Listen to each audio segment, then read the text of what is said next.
Hello दोस्तों, welcome to my YouTube channel learning must go. आज हम ईवीएस के तीसरे लेक्चर के बारे में बात कर रहे हैं।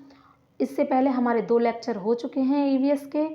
इससे पहले वाले लेक्चर में हमने जानवरों के बारे में पढ़ा था। आज हम पक्षियों के बारे में यहाँ पर पढ़ने जा रहे हैं। जानते हैं सभी पक्षियों की जो समान विशेषताएं हैं उनके कुछ बिंदु यहाँ पर देखने की कोशिश करते हैं। पहला बिंदु है, पक्षी केवल अंडे देने के लिए घोंसला बनाते हैं। पक्षी केवल अंडे देने के लिए घोंसला बनाते हैं और जैसे ही अंडों से बच्चे बाहर आ जाते हैं ये घोंसला छोड़ देते हैं। ओके, जैसे ही बच्चे अंडे से बाहर आ जाएंगे ये घोंसला छोड़ देते हैं। उसके बाद पक्षियों के जो पंख होते हैं वो उनके शरीर को गर्म रखने का काम करते हैं। पक्षियों के पंखों का क्या काम होता है यहाँ पर? पक्षियों के जो पंख होते हैं उनकी जो महत्वपूर्ण जो कार्य होता है वो उनके पक्षियों के शरीर को गर्म रखने का होता है और समय समय पर पुराने पंख गिरते हैं और उनके स्थान पर नए पंख उगते हैं। आइए देखते हैं पहला पक्षी जिसकी कुछ अलग विशेषता होती है। कुछ पक्षी हैं उनकी कुछ खास विशेषता होती है, स्पेशलिटी होती है। तो देखेंगे जानेंगे हर पक्षी की क्या क्या स्पेशलिटी होती है। यहाँ पर हम पहला पक्षी ले रहे हैं वीवर पक्षी, जिसको बया बोलते हैं। ये एक प्रवासी पक्षी होता है। क्या होता है? ये एक प्रवासी पक्षी होता है। प्रवासी का मतलब है कि ये वातावरण के अनुसार अपना आवास स्थान बदलता रहता है। क्या? वातावरण के अनुसार अपना आवास बदलता रहता है। मध्य प्रदेश व गुजरात से मार्च अप्रैल के महीने में ये जोधपुर आते हैं। देखिए, मध्य प्रदेश और गुजरात दोनों ही स्टेट से ये मार्च अप्रैल के महीने में जोधपुर के लिए प्रस्थान करते हैं और वहाँ को अपना आवास स्थान बनाते हैं। अगला पॉइंट है, नर वीवर घोंसला बनाते हैं और मादा वीवर उनमें से सबसे उपयुक्त घोंसला चुनती है। क्या? नर वीवर घोंसला बनाएंगे और मादा वीवर का काम है कि उनमें से वो सबसे उपयुक्त घोंसला चुने और उस घोंसले में वो अंडे दे। अगले पॉइंट की तरफ चलते हैं। देखेंगे इनका जो घोंसला होता है वो टहनियों के ऊपर ना होकर टहनियों से लटका होता है। अगर हम उसको देखें तो वो बिल्कुल उल्टी लटकी सुराही के जैसा प्रतीत होता है। इनका घोंसला कैसा होता है? टहनियों के ऊपर ना। अन्य पक्षियों की तरह इनका घोंसला टहनियों के ऊपर नहीं होता, टहनियों से लटका होता है उल्टी सुराही की तरह। आइए देखते हैं अगला पक्षी जो कि चील, बाज, गिद्ध, तीनों की समान एक विशेषता है, एक महत्वपूर्ण विशेषता है, इसलिए तीनों को एक साथ लिखा गया है। इसकी क्या महत्वपूर्ण विशेषता है जो कि परीक्षा में बार बार पूछी जाती है? देखिए, ये हमसे 4 गुना दूर से देख सकते हैं। परीक्षा में प्रश्न कैसे आता है कि चील मनुष्य से कितनी गुना दूरी से वस्तु को देख सकता है? तो हमारा आंसर वहाँ पर हो जाता है 4 गुना दूरी से देख सकता है। 4 गुना से यहाँ मतलब ये है कि कोई वस्तु अगर हम 100 मीटर दूरी से साफ देख पा रहे हैं तो जो ये चील, बाज, गिद्ध 400 मीटर की दूरी से भी उस वस्तु को उतना ही साफ देख पाएंगे।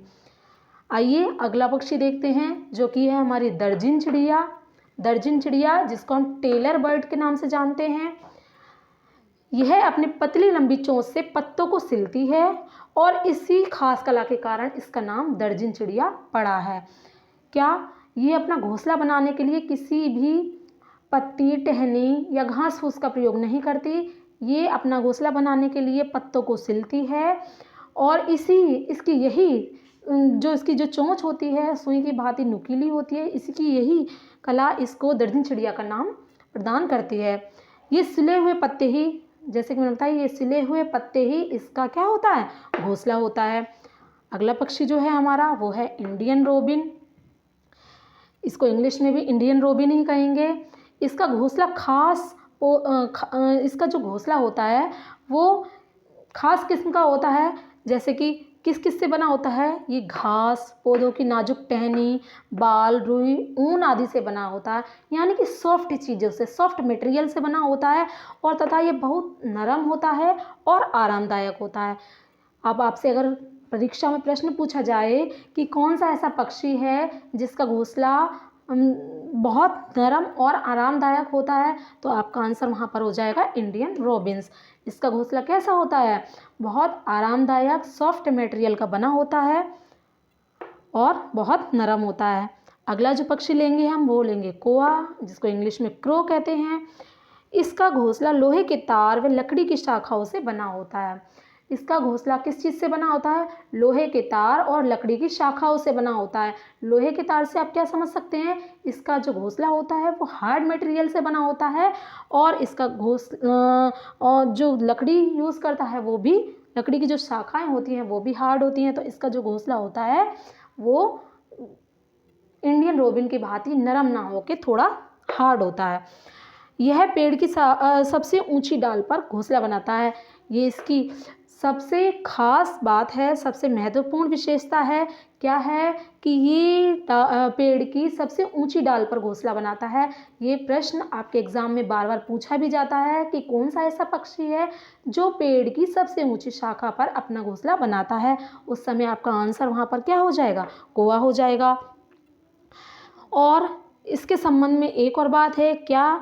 कोयल कोए के घोंसले में अंडे देती है।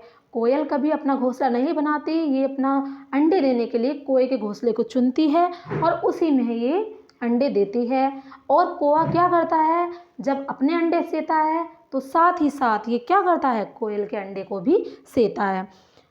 तो देखिए, क्या कौवा घोंसला बनाएगा, उसमें कोए के अंडे भी रहेंगे और कोयल के भी। कोयल अपने अंडे कहाँ देगी?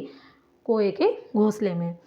चलिए चलते हैं अगले पक्षी की तरफ, जिसका नाम है फाख्ता। इसको इंग्लिश में डव कहते हैं।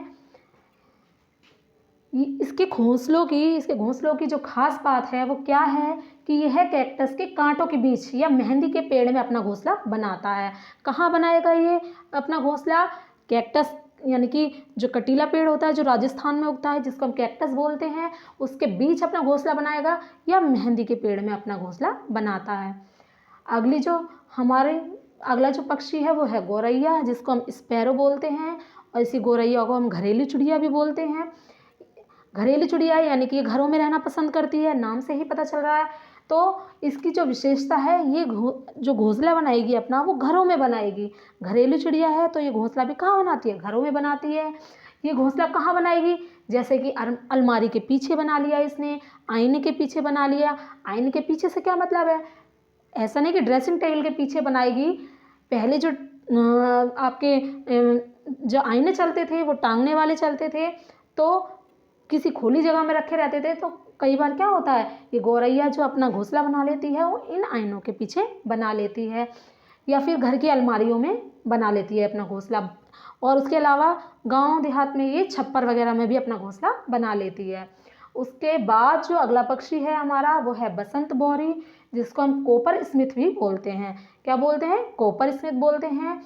ये पेड़ के तने में गहरा छेद कर कर उसमें घोंसला बनाती है। इसके घोंसला बनाने की जो कला है वो सबसे अलग है। क्या है? कि पेड़ का जो तना होता है जो कि इतना हार्ड होता है, उसमें छेद करके ये अपना घोंसला बनाती है, वहीं पर अपने अंडे देती है। अगला जो हमारा पक्षी है वो है उल्लू। उल्लू क्या है? इसकी जो सबसे महत्वपूर्ण बात है वो है कि इसकी जो आँख की पुतलियां हैं वो नहीं घूमती हैं, जिसके कारण इसकी जो गर्दन है वो 270 डिग्री तक घूमती है। 270 अंश के कोण तक घूम जाती है, घुमा सकता है ये। 270 अंश से क्या मतलब है हमारा? जैसे कि देखिए, ये जो हमारा यहाँ से अगर हम एंगल शुरू करते हैं तो ये आपका 90 डिग्री का एंगल, ये भी 90 डिग्री का एंगल और ये भी 90 डिग्री का एंगल, इन तीनों को मिलाकर क्या बन गया? आपका बन गया 270 डिग्री का एंगल। तो यहाँ से लेकर यहाँ तक ये इतनी डायरेक्शन तक ये अपनी गर्दन को घुमा सकता है। ठीक है, आगे चलते हैं। एक नोट पॉइंट लिखा गया है यहाँ पर कि ज़्यादातर पक्षियों की जो आंखें होती हैं वो सिर के दोनों तरफ होती हैं, इसलिए अगर कोई पीछे से भी जाता है तो पक्षी को वो दिखाई दे जाता है और वो व्यक्ति के आने से पहले ही उड़ जाता है। एक पक्षी हमारा बचा है मैना, जिसकी जो सबसे स्पेशल बात है, सबसे स्पेशल जो चीज़ है वो ये है कि ये झटके से अपनी गर्दन को पीछे मोड़ती है। एग्ज़ाम में अगर आपके क्वेश्चन आता है कि कौन सा ऐसा पक्षी है जो झटके के साथ अपनी गर्दन को घुमाता है, तो आपका आंसर होगा मैना। मैना एक ऐसा पक्षी है जो झटके के साथ अपना गर्दन को पीछे घुमाता है। ये कुछ पक्षी थे जो आपकी परीक्षा के लिए महत्वपूर्ण थे, वो आपको एक ही वीडियो में प्रोवाइड कर दिए गए हैं। आई होप कि ये वीडियो आपको पसंद आई होगी और इसी तरीके से अपनी तैयारी को जारी रखने के लिए आप जुड़े रहिए हमारे चैनल लर्निंग मस्ट गो के साथ। Thank you.